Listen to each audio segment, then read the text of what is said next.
So this is going to walk you over intros and conclusions related to thesis statements.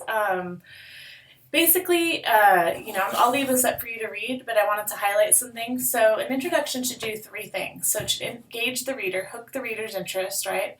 Introduce the topic, and provide a thesis. Now, when you read professional reading or writing, and sometimes you'll read some of these essays in your book, you'll notice that the format's a little bit different, and sometimes there's an implied thesis statement, or the thesis statement comes in the middle or at the end.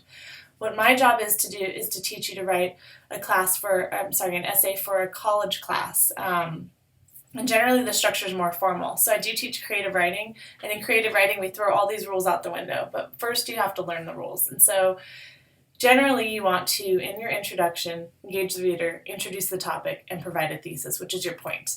And the way I like to think about it is, if you've ever had a friend who didn't have a point when they were telling a story, that person didn't have a thesis statement.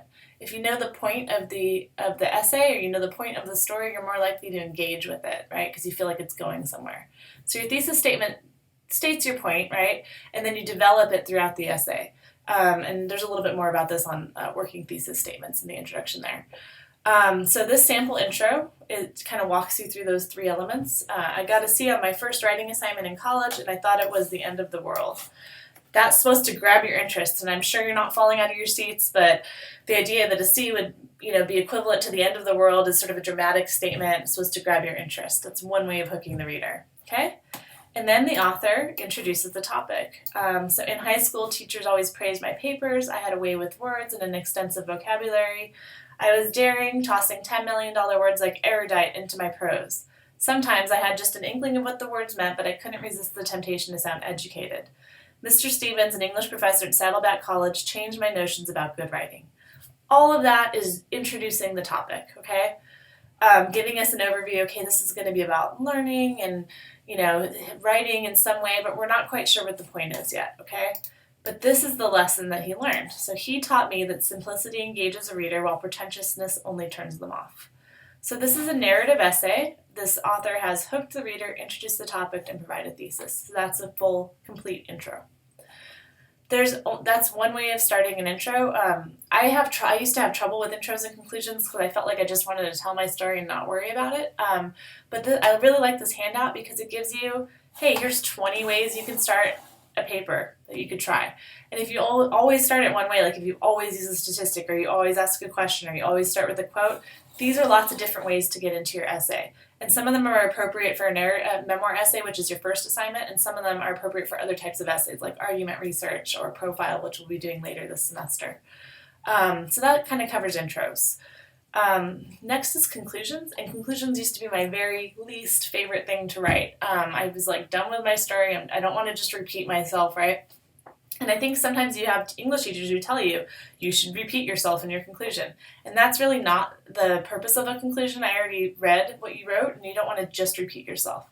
But what the conclusion is good for is sort of a wrap-up of your essay and your ideas. So sometimes when you see public speakers at the end of their talk, they will wrap it up and tell you what they would like you to do with that information, or how it relates to you. And that's kind of what you're doing in the conclusion in your paper. So when you go to your conclusions, you want to do two things. One is to reassert your main point, but not by just repeating yourself. So you may want to highlight something you talked about that was really interesting, or maybe ask a question related to something that you already talked about. So you can remind the reader of a key point, or something that's really convincing or important. You can rephrase the thesis, but if you do that, you have to deepen or expand upon it. You can use a related quote, or a lasting image, or a look forward, so that readers connect with the material in a new way. It's basically, what's the last thought that you want your readers to walk away with from what you've already said. The second thing is to urge the reader. So it's not all about you and your story and being forced to write an essay against your will. I know that that's a problem for some people. But basically, you want to show your readers what they can do with this information. So for your first essay, I'm asking you to tell a story about yourself. You want to think about, okay, what can a reader learn from my story? So even if I've had a very different experience than you've had, what can I learn from your story, right? So let's say you write a story about, getting in a bar fight, okay, and I've never been in a bar fight. What can I learn from your story of getting into a conflict with someone that's more universal and not just about your one experience? So hopefully you haven't been in a bar fight, but if you have, I hope you're okay.